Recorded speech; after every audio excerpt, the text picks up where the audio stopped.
The wind howled through the ancient stone corridors of the obsidian palace, carrying with it the weight of 500 years of solitude. King Cale Ashbourne stood at the floor-to-ceiling windows of his private chambers, his golden eyes reflecting the pale moonlight that struggled to penetrate the perpetual storm clouds surrounding his fortress. His presence commanded the very air itself, a power so absolute that even the shadows seemed to bow in his wake. He was the most feared Alpha King in recorded history, ruler of all packs across the continent, and he had not felt the warmth of genuine connection in half a millennium. The curse that bound him was as much a part of his existence now as the immortal blood flowing through his veins. Tonight marked another eclipse, the 7th he had witnessed in this cursed century alone. Kyle felt nothing as he watched the moon disappear behind the Earth's shadow. He had long ago accepted that his fate was to rule alone, to live endlessly without the one thing that made immortality bearable: a true mate.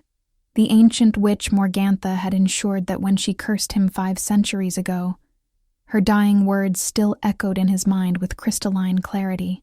"You who destroyed my bloodline shall never know the touch of your destined one. You will live forever in the shadow of what you can never have. Your power will be your prison, and your crown will be your chains." He had dismissed her words as the desperate rage of a defeated enemy, but time had proven her magic far more potent than his arrogance had allowed him to believe. Cale removed his ceremonial robes and lay upon the massive bed that had been his solitary refuge for centuries. The silk sheets were cold against his skin, as they always were, as they always would be. He closed his eyes and surrendered to the dreamless void that had become his only escape from consciousness. Sleep for him was not rest, but merely a different shade of emptiness. But tonight, as the eclipse reached its apex and the world held its breath in that space between light and darkness, something impossible happened. For the first time in 500 years, Cale Ashbourne was not alone in his dreams. He felt her before he saw her. A presence so gentle and luminous it was like witnessing the first sunrise after an endless night. Warmth spread through his chest, and sensation so foreign he almost didn't recognize it. Then she materialized in his dreamscape, a figure of soft light and impossible beauty. She had silver hair that seemed to hold captured moonlight, eyes the color of deep forest green, and an aura of such pure tranquility that it made his ancient soul ache with a longing he thought had died centuries ago. She looked at him with wonder rather than fear, and when she spoke, her voice resonated through every fiber of his being. "I have been searching for you. I have seen you in my dreams since I was a child. You are not alone anymore." Cale tried to speak, to demand who she was and how she had breached his mind, but the words caught in his throat. The curse should have made this impossible. Nothing and no one should have been able to reach him, especially not in the vulnerable space of dreams where the soul laid bare. Yet here she was, this ethereal being who looked at him not as a monster or a tyrant, but as someone who desperately needed to be found. He reached out, and when their hands touched in that dream realm, lightning seemed to arc between them. The bond snapped into place with such force that Cale woke gasping, his heart pounding in his chest for the first time in centuries. The empty bed suddenly felt unbearably lonely, and he knew with absolute certainty that his existence had just been irrevocably changed. Miles away in a small village nestled in the Silverwood Mountains, Lyra Moonwhisper woke with tears streaming down her face, and the lingering sensation of golden eyes burning into her soul. She clutched her chest where she still felt the echo of that impossible connection, that devastating recognition of something she had been unconsciously searching for her entire life. The dream had been different this time. Not just another vision, but an actual meeting, an actual touch. She had finally reached him, the lonely king who haunted her sleeping hours, and the intensity of what she felt terrified and exhilarated her in equal measure. Her small room in her family's modest cottage suddenly felt suffocating, too small to contain. The enormity of what had just occurred. Lyra had always been different from the other Omegas in her village. While they dreamed of local alphas and simple pack life, she had been visited by visions since childhood. Prophetic dreams that sometimes came true, and sometimes showed her glimpses of places and people she should have no knowledge of. The village elders said she carried the blood of an ancient seer, that her gift was rare and precious. But the dreams of the golden-eyed king were not like her other visions. They were constant, persistent, growing stronger with each passing year until she could describe every harsh angle of his face, every shadow that haunted his expression, every detail of the fortress where he imprisoned himself. She had told no one about these dreams, sensing somehow that they were deeply private, a secret connection that existed in a space beyond normal understanding. The next morning, Lyra tried to go about her daily routines, helping her mother with the bakery and tending to the small garden behind their cottage. But everything felt different now, charged with new meaning.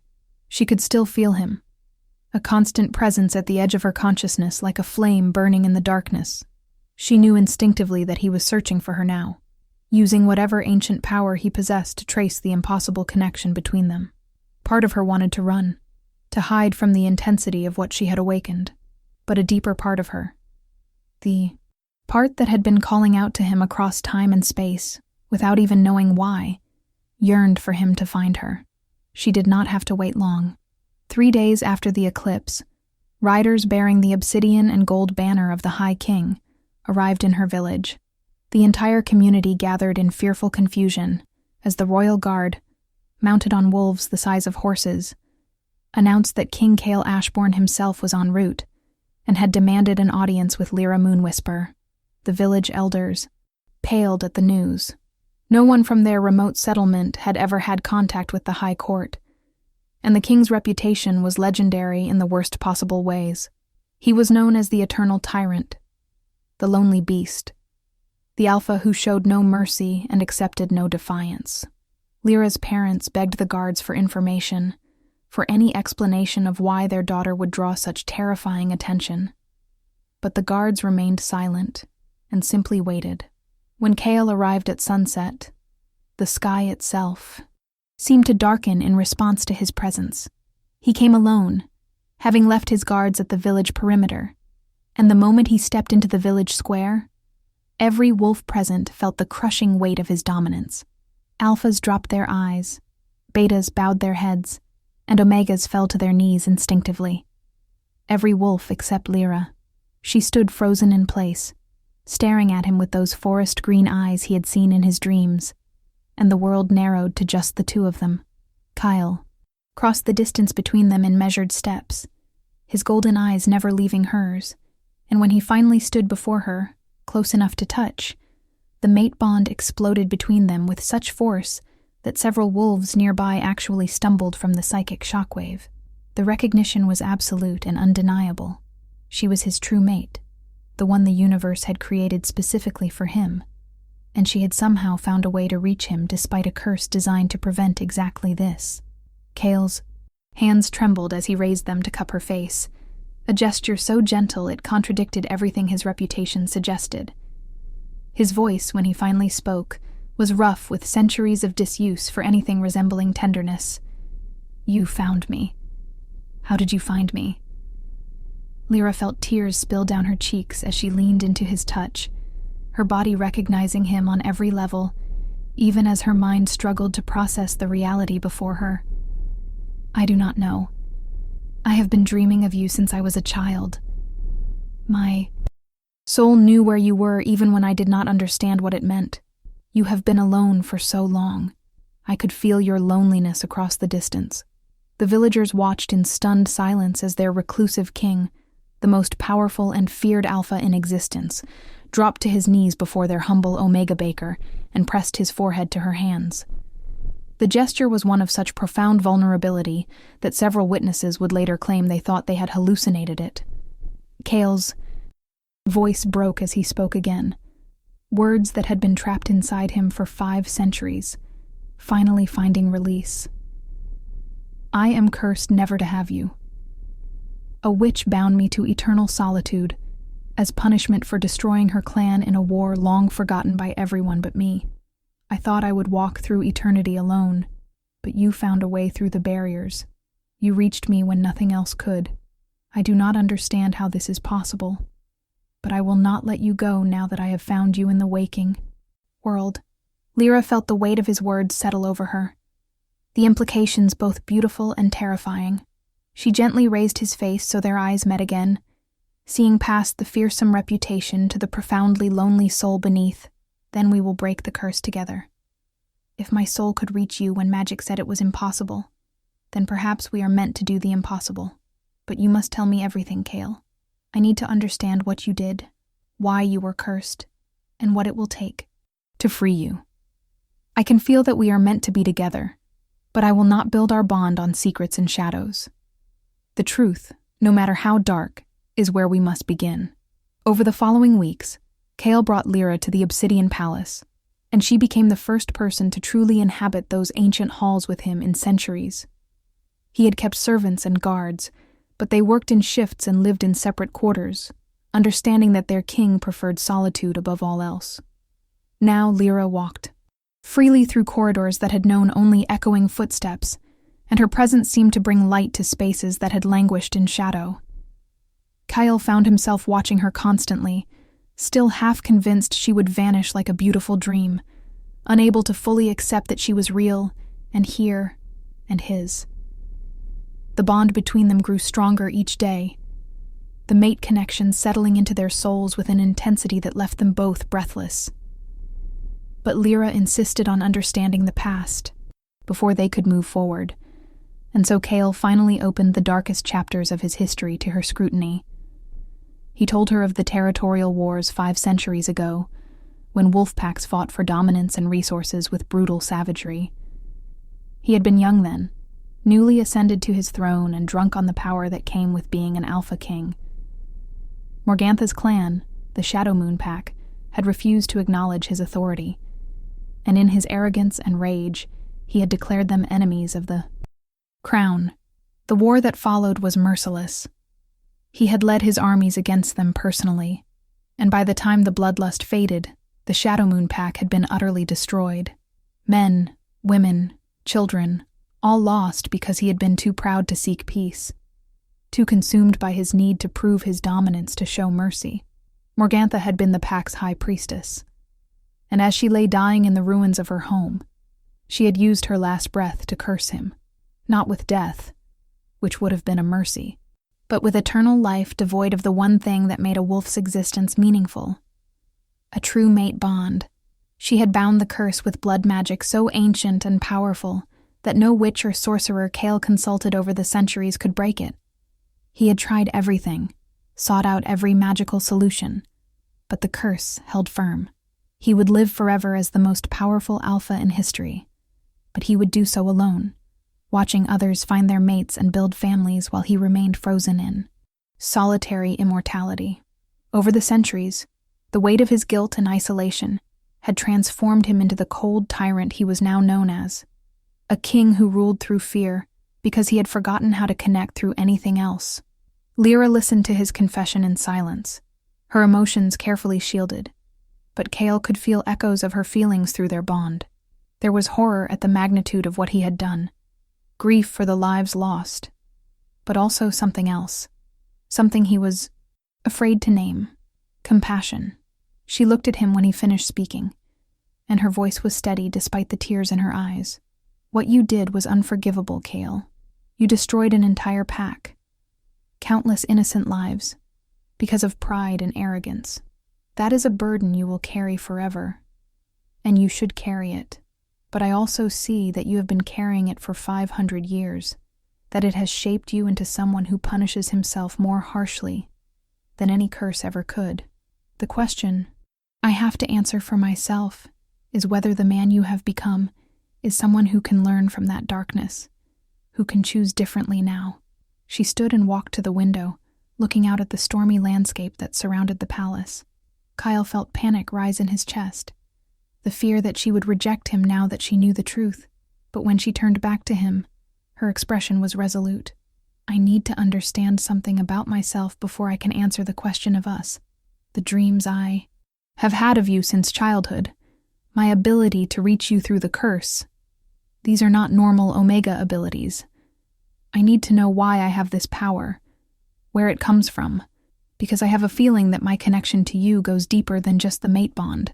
There is something about my own bloodline I do not understand, and until I do, I cannot make the choice between us with full knowledge.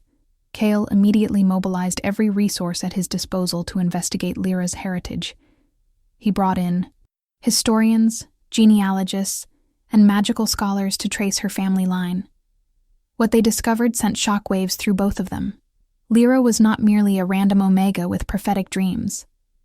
She was the last living descendant of Morgantha's younger sister, who had survived the massacre by being away from the Pack territory when Kale's forces attacked. That sister had hidden her identity, changed her name, and fled to the mountains where she eventually mated and had children. The bloodline had continued in secret for centuries, the shadow moon abilities diluted but still present in Lyra's prophetic visions and her impossibly strong spiritual power. The revelation was devastating. Lyra was descended from the very clan Kale had destroyed, carried the blood of the witch who had cursed him. The universe had not randomly chosen them as mates despite the curse. Their connection existed because of the curse, because Lyra carried within her the same ancient magic that had bound him. She was the only person alive who had the spiritual power to reach him. And more importantly, she was the only person with the bloodline authority to either break the curse or ensure it held forever. Morgantha had cursed Kale to never know his mate, but she could not have foreseen that her own bloodline would eventually produce that mate, creating a situation where Kale would finally meet his destined one, only to face the ultimate test. Would she forgive him for the destruction of her ancestors? Or would she condemn him to the eternal solitude he arguably deserved? Lyra retreated into herself after the revelation, and Kale gave her space even though it physically pained him to be separated from her, now that they had found each other. She spent days in the palace library, reading the historical accounts of the Shadow Moon massacre, looking at the preserved records of the families destroyed, seeing the faces of children who never grew up because of Kale's actions. She also read Morgantha's own writings, journals that had been preserved among the historical archives, and came to understand her ancestor not as a faceless witch, but as a woman who had loved her people desperately, and used her dying breath not for personal revenge, but to ensure Kale would understand the isolation and loss he had inflicted on others. When Lyra finally emerged from her solitary contemplation, she found Kale in the throne room, sitting not on his imposing throne, but on the floor before it, looking more lost and vulnerable than she had ever seen him. She approached slowly and sat beside him, close enough that their shoulders touched. Her voice was quiet but firm as she spoke. "I have been angry with you, furious even, knowing that you killed my ancestors, that the reason my family has lived in hiding and poverty for generations is because you destroyed everything they had built. It makes me want to rage at you. But I have also realized something important.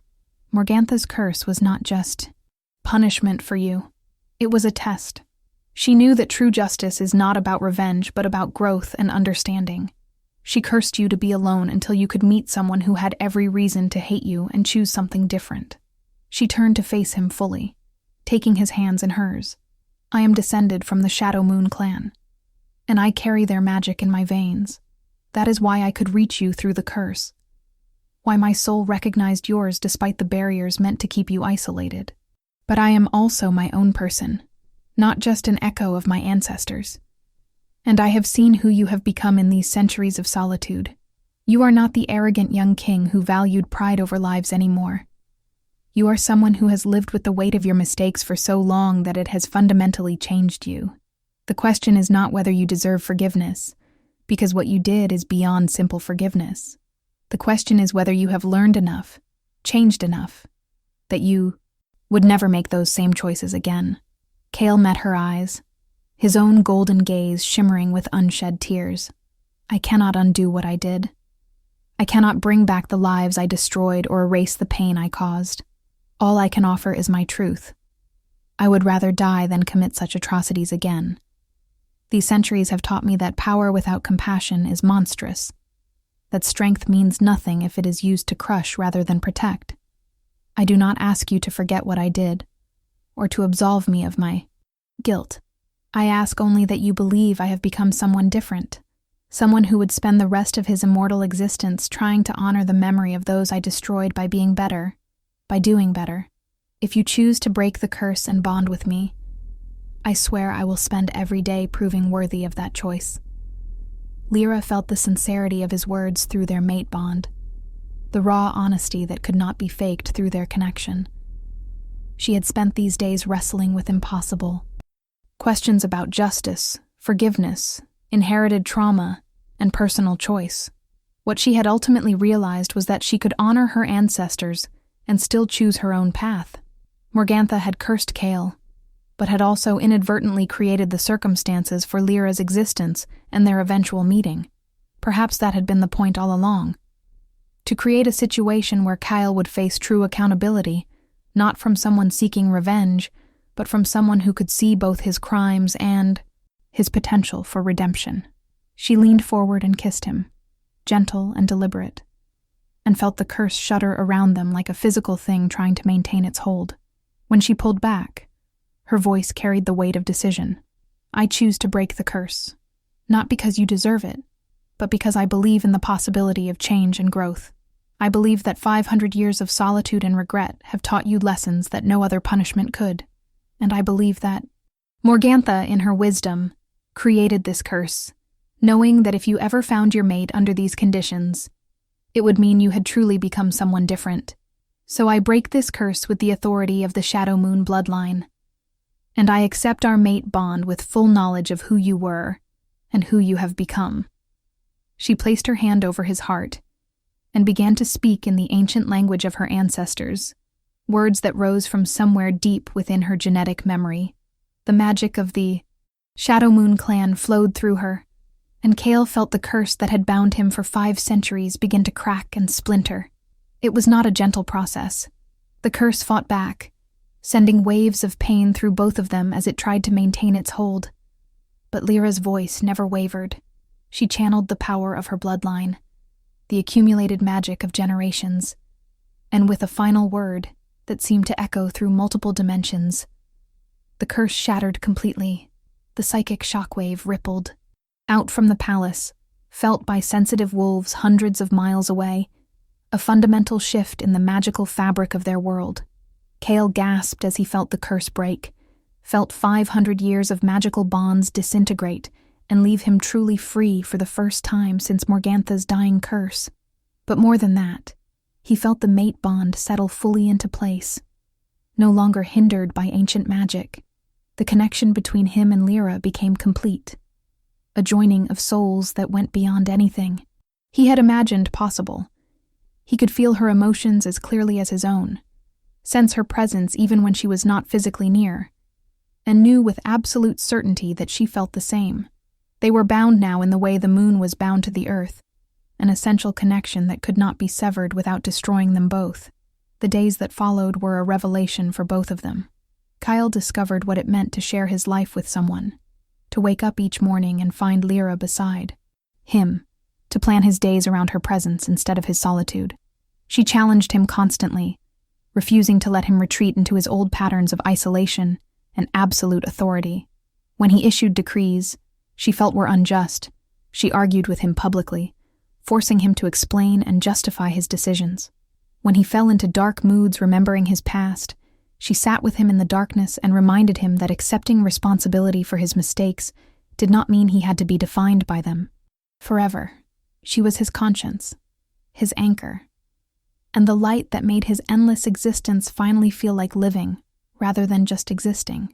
Lyra also began to explore her own heritage and power more fully. With the curse broken, her abilities as a Shadow Moon descendant flourished. Her prophetic dreams became clearer and more reliable, and she discovered she had inherited her ancestors' gift for spiritual magic, the ability to connect with and influence souls and bonds.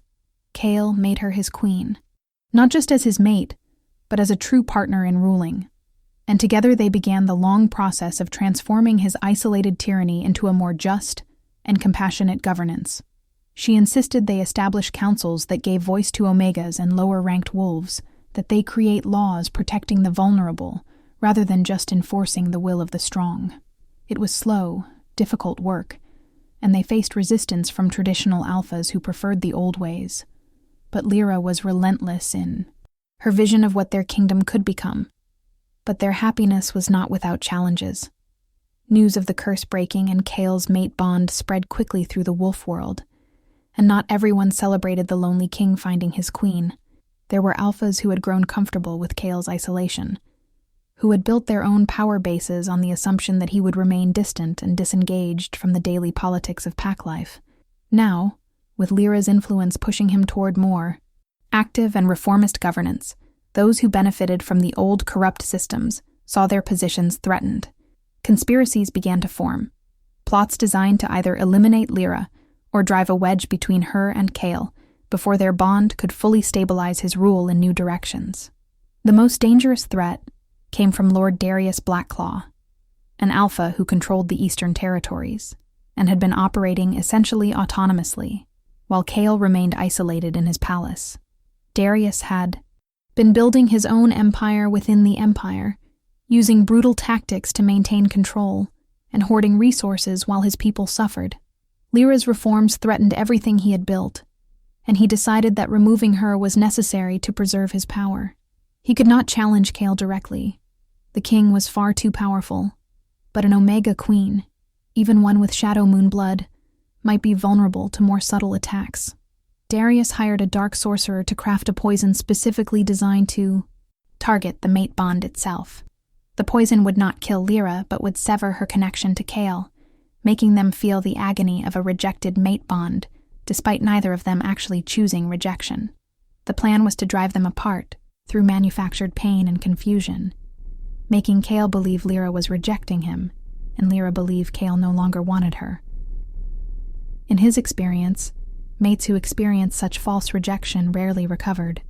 The psychological damage was too severe. He arranged for the poison to be introduced into Lyra's food during a diplomatic dinner, a public event where many had access and blame would be difficult to assign.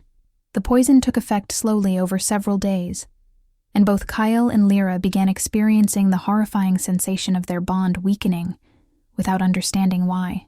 The warmth and certainty of their connection started to feel distant and cold, and the emotional clarity they had enjoyed became muddy and painful. Kyle, traumatized by his centuries of isolation, began to panic that the curse had not truly broken, that he was destined to lose Lyra just as Morgantha had promised. Lyra, feeling Kale's growing distance through the damaged bond, began to fear that he was regretting their union, that perhaps the weight of her Shadow Moon heritage was too much for him to truly accept. They began to pull away from each other, both trying to protect themselves from the pain of rejection, and exactly as Darius had hoped, their relationship began to fracture. It was Lyra's prophetic dreams that eventually saved them. As the poison worked its way deeper into their bond, she began having nightmares of a shadowy figure laughing as he watched them suffer. The dreams were fragmented and confusing, but she had learned to trust her visions, and she forced herself to focus through the pain of the weakening bond, to understand what she was being shown. She saw Darius in her dreams, saw the sorcerer he had hired, saw the poison being administered at the diplomatic dinner. When she woke from the vision, she immediately went to Kyle, despite how much it hurt to be near him with the bond damaged, and she told him everything. Kyle's rage when he understood what had been done to them was apocalyptic. The temperature in the palace dropped as his power manifested physically, and wolves throughout the kingdom felt the Alpha King's fury ripple through the collective consciousness. He summoned every healer and magical expert in his kingdom, and together they identified the poison and began the careful process of purging it from both his and Lyra's systems. The healing took weeks and was agonizing, but slowly the mate bond began to repair itself, the artificial damage giving way to the genuine connection underneath. As they healed, Kale held Lyra through the pain, and she did the same for him, both of them whispering reassurances and promises that they would never truly let go of each other.